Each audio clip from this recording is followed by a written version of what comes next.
Dominoes closes 22 franchisees. Let's have a look. Hello everyone, Florian Heise here, and welcome to another episode of Heise Says.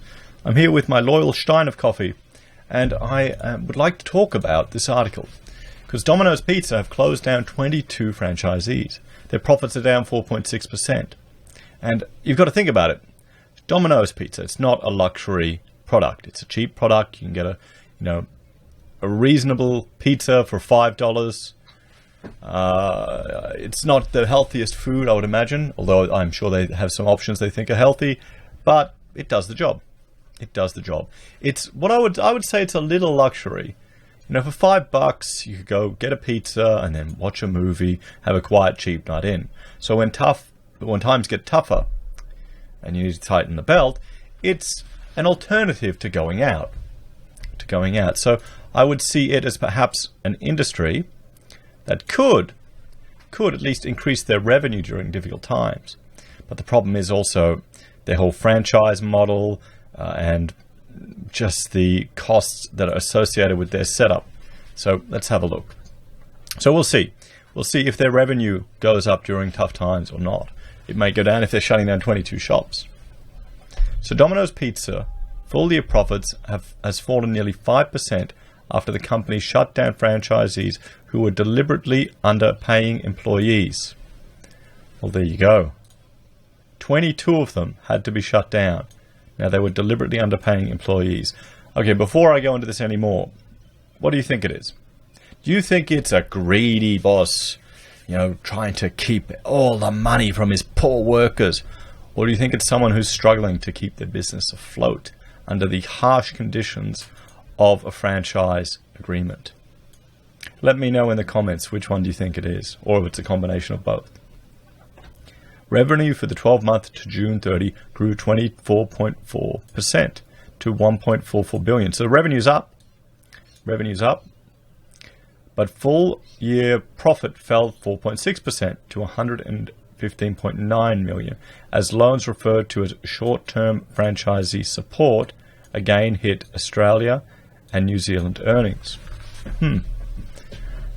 The same-store sales growth for the group slowed to 3.6% from 4.3% a year ago, towards the bottom of the company's 3 to 6% guidance range.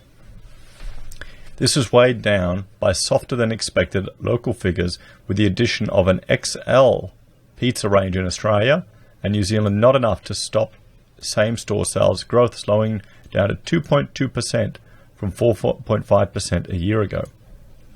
Dominoes said it was operating a higher mix of Australian and New Zealand corporate stores after 22 underperforming franchisees were removed, in some cases because the company is ending underpayment of staff amid allegations of systematic abuses. Okay, so it wasn't all 22 stores. It was some stores where they were underperforming. And it's interesting, with this whole franchise model, it really is a questionable and challenging practice. The way they sell it to you, they won't report on the franchisee stores. And Rachel, I know, worked for Donut King, and it was an interesting experience, she said, when it changed from a private shop to a corporate store, and then went back to one of the former staff buying it really cheap because the guy was cooking the books and doing all the dodge. We have identified some of those franchisees who have demonstrated they no longer had the passion or capability to execute successfully as we grow, Dominoes Australia and New Zealand Chief Executive Nick Knight said. It will be a tough game. It would be a really tough game. I spoke to a gentleman a while ago, actually. I just happened to be getting my car washed at this automatic car wash place. And he had also a little Dominoes franchise. And I said, "Oh, mate, which do you prefer?" And he was going, the car wash. The car wash is much better. Much better. The Dominoes, or the pizza, I think it was Dominoes. I have to deal with all these young people, all the delivery people calling in sick, all these staff issues, this. Where this car wash, just drive in, nothing. People do it themselves half the time. It's just machinery, fantastic, easy to maintain, no staff problems. So that's an interesting thing, another difference between the businesses, because it would be challenging dealing with that many people, and often no one would take that job seriously, being a pizza boy. Would you? Did you? So Dominoes faces a class action lawsuit in Australia that claims, among other things, the company and its franchisees systematically underpaid workers for 5 years. Dominoes rejects the allegation.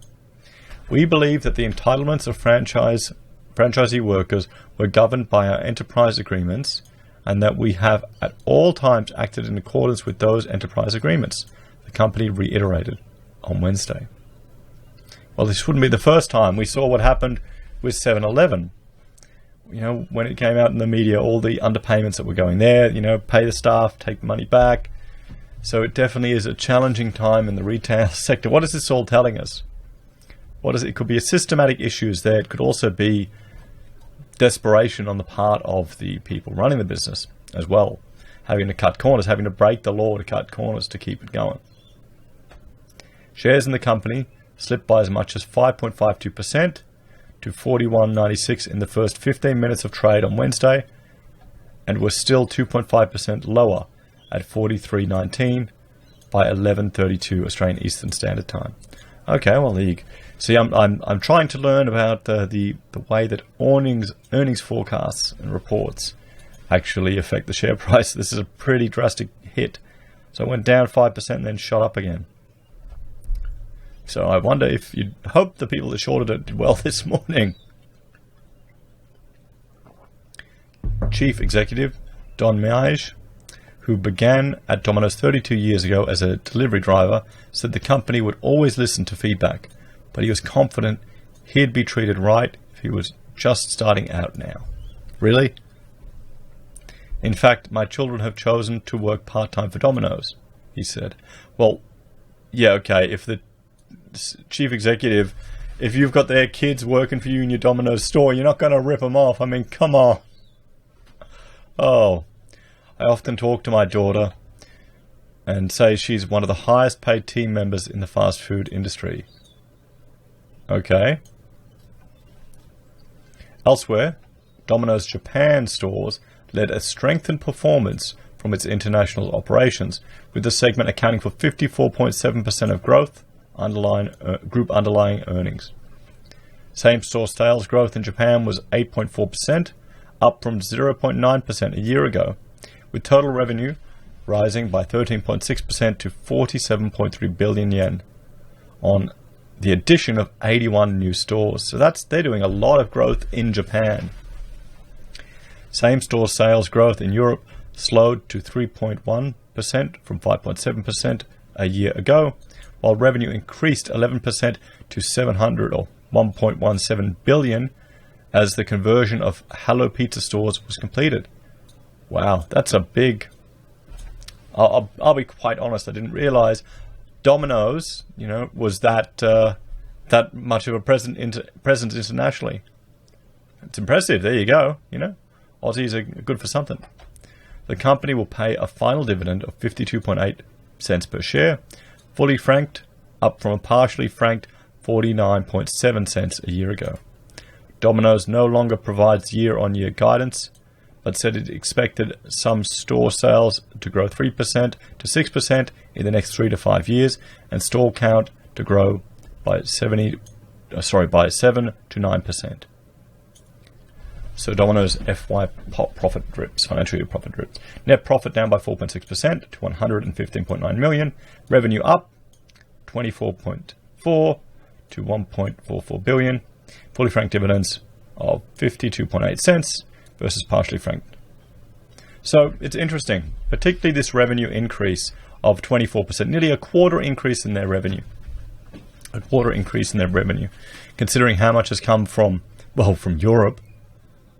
I mean, that's nuts. And from Japan.